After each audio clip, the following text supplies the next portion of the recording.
They call it the Feast of Shadows, the night the kingdom began to die. No record remains of the feasts before or after, but that Last Supper in the Great Hall of Castle Drathmere is burned into memory. There is much they want you to forget. There is much you need to remember. The grand hall of Castle Drathmere blazed with torchlight, though the air remained unnaturally cold. Rows of armored knights lined the tables, their helmets lowered and their hands resting uneasily on the hilts of their swords. Platters of roasted meat, loaves of steaming bread, and goblets of red wine sat untouched before them. For though the feast had been called, none dared to raise a fork. At the head of the hall, 3 figures presided over the gathering.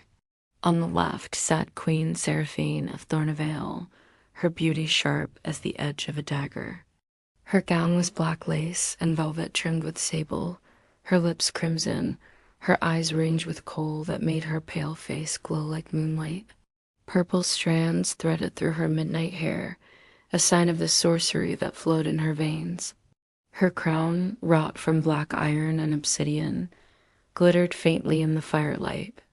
To her right sat Archmage Eltharion, old as the mountains and robed in sapphire blue. His beard swept across his chest, his eyes glimmered with the patience of centuries, and his gnarled hands rested on the table near the glowing orb that pulsed with an inner blue fire. He had advised kings and queens long before Seraphine had been born, yet tonight his brow was furrowed with unease. Between them stood a third figure, Prince Melchior, the queen's son. He was as pale as bone, his eyes pools of shadow, his tall frame draped in black robes embroidered with sigils of forgotten gods. He leaned on a staff crowned with a crystal orb as dark as the void, and though his lips never moved, the air about him hummed with restrained power. The feast was no celebration, it was a council, a reckoning. A prophecy remembered. "You know why we are here?" Eltharion said at last, his voice cutting through the silence.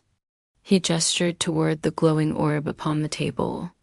The light within it shimmered, shifting like a restless sea. The prophecy has awakened. Murmurs rippled among the knights in the hall. Some muttered prayers, others bowed their heads as though warding off doom. Queen Seraphine raised a single eyebrow, her jeweled fingers tapping lightly against the goblet before her. "You speak of prophecies too often, old man. I rule this kingdom not by riddles, but by iron and fire. Tell me plainly, what doom does your crystal whisper now?" Eltharion's expression did not falter. "It speaks of the shadow-bound, of a time when blood will awaken the ancient curse of Drathmere, and the one who sits upon the throne will unleash darkness upon all the lands." His eyes flicked to Prince Melchior. "That darkness has a name." The knights stiffened, their gazes shifting uneasily to the prince. Melchior, however, only smiled faintly. "How convenient," he said softly, his voice smooth as velvet. "The prophecies always point to me. Tell me, wizard, are you certain you did not weave them yourself to frighten my mother into obedience?"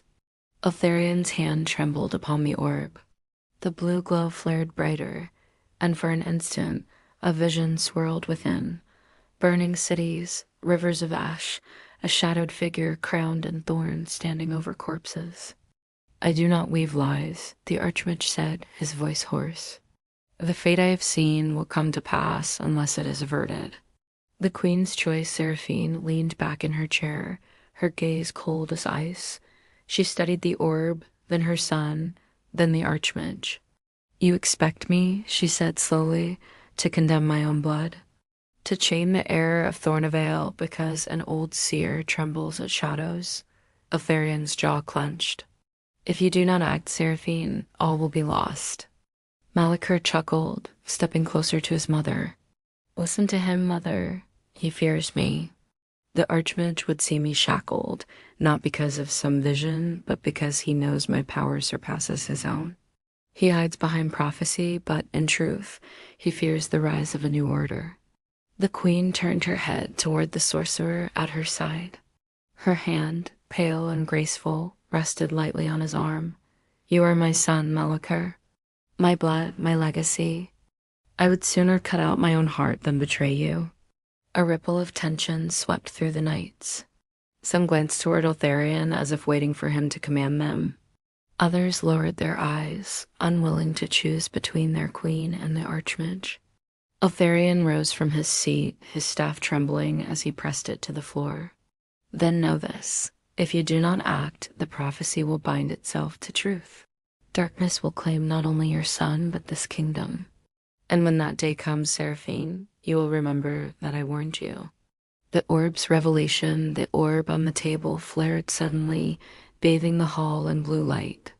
Gasps echoed from the nights as ghostly images rose into the air above it, a battlefield beneath a blackened sky, knights in shattered armor, the banners of Thornevale torn and burning. At the center stood Malachor, his staff blazing with dark fire, his crown a twisted wreath of bone and iron. From his outstretched hands poured a tide of shadow, devouring everything in its path. The vision vanished as quickly as it had come, leaving silence in its wake. Eltharion sank back into his seat, his voice weary. It is not yet too late, but the time is short. Queen Seraphine's lips tightened, but she said nothing. Malachor, however, tilted his head with amusement. Yes, the prophecy unfolds, and I shall see it fulfilled. Darkness, light, it matters little. The throne will be mine. The feast was over. The war had begun. With a sweep of his staff, the black orb at its crown flared. Shadows spilled across the hall, extinguishing torches, shrouding nights in darkness. Screams echoed as the feast dissolved into battle. Queen Seraphine rose from her throne, torn between her son and her kingdom. Malachor, what have you done? Only what was foretold, he replied, his voice resonant, otherworldly.